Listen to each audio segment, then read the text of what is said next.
We have I would say, a couple roster moves here, ladies and gentlemen, for the San Francisco 49ers. And this one's crazy to me, but we'll talk about why. First, let's get into it. The 49ers have waived cornerback Ambry Thomas from IR, originally a third round draft pick out of Michigan. Obviously, when you look back, I think at his rookie season, was it in 2021? Man, it's been a while. I think it was 2021. Um, when the San Francisco 49ers had an elimination game effectively. Yeah, it was 2021 versus the Rams. He had the game sealing interception after being forced into to play based on, just tons of injuries at the position. And, it was a shining moment. Felt like, okay, Ambry Thomas might be a guy after having a really, really rough start as a rookie. But unfortunately, never got better, actually got worse as his time with the 49ers progressed, all the way up until this past training camp, where he was not good. He was at the very bottom of the depth chart, and it was clear that his time with the 49ers probably wasn't going to last too long. Well, the 49ers made one of the biggest head scratching decisions of the final 53-man roster cut down, I would say, in the last couple years. They opted to have Ambry Thomas make the final 53. As we know, they cut guys like Jarrett Kingston, 6th-round draft pick at a USC, who immediately got picked up by another team. They cut guys like Cody Schrader, who probably the 49ers could use right now. They cut him. He gets picked up by the Rams.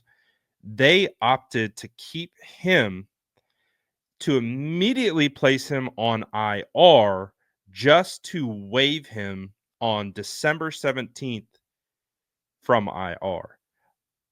I didn't understand it in real time, and it's just a reminder of how much I still don't understand the move. It just did not make sense to me from a roster construction standpoint. Again, I'm not in that building. I don't know what conversations they're having, or, well, we don't want Adam Peters to pick him up. Like, I don't know. I don't know what the thought process was, but I was at training camp and watched him just be the worst cornerback in training camp. And to make the team, to immediately get placed on IR, cutting guys like Jarrett Kingston, who you just drafted in the 6th round, who showed some promise, and let him get this. Just, if you can't tell, it's kind of reminded me of how much I didn't understand the move in real time, and how I still don't understand the move after they now waived him from IR December 17th. So again, I get worked up about fringe roster moves. I don't know. I just like football like that, and I like to see, you know, back end roster guys who have potential get an opportunity to realize that potential, because you never know what they're going to turn into. Um, and we've seen those back end roster guys turn into superstars. So you always kind of, I'm always very, I like it. I like to pay attention to that. And this move just made zero sense to me. And as it's processed today, and he's waived, it makes still absolutely no sense, but it is what it is. The 49ers also made some additional roster moves. They added linebacker Chandler Wooten and offensive lineman Austin Pleasance to the practice squad. They also placed tight end Mason Pline on the practice squad injured reserve. So a bunch of different moves today for the 49ers. But again, with the Austin Pleasance move, bringing him in, I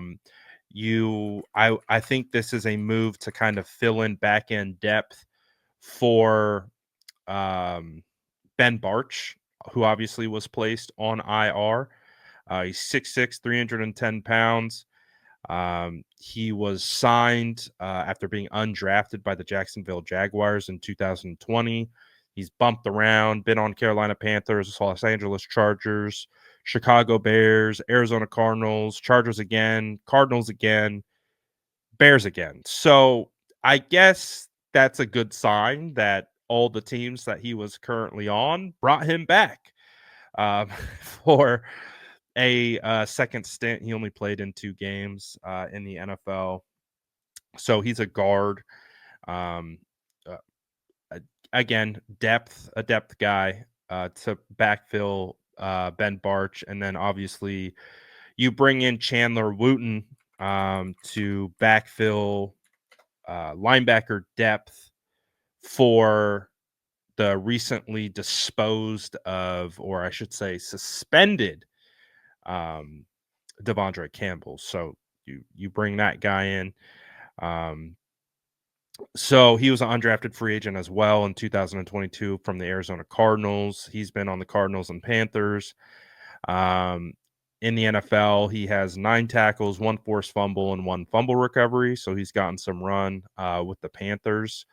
He's about 6'3", 225 pounds. Ran a 4.82. It was all right, not bad. Short shuttle, all right. 4.45, 3 cone, 7.28. Those are like high end offensive line numbers. So nothing crazy here. But as we expected, need to get a guy 6'3", 25 years old, and adds additional roster depth. But again, the situation with Ambry Thomas, man.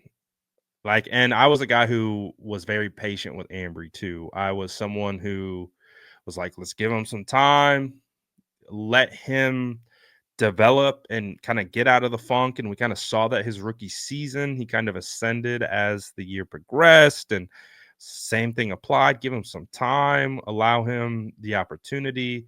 And the hope is that he was going to do what Diamador Lenore had done. They kind of swapped roles, right? Remember, Diamador Lenore started as a rookie. He got banished to the Shadow Realm for miscue against the Packers, and then he never saw the field again. And it was Ambry Thomas who got that run after that. And then that next training camp, Diamador was buried at the depth chart, and he had to fight his way all the way to the top.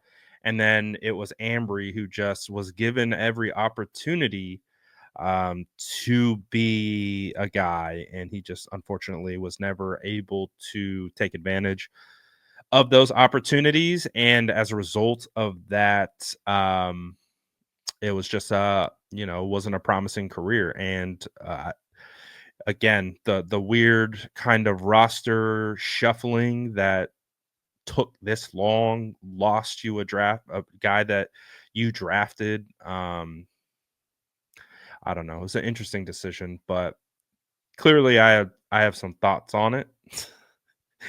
But I actually wouldn't be surprised if Ambry Thomas either comes back on the practice squad or somehow shows up with the Washington Commanders.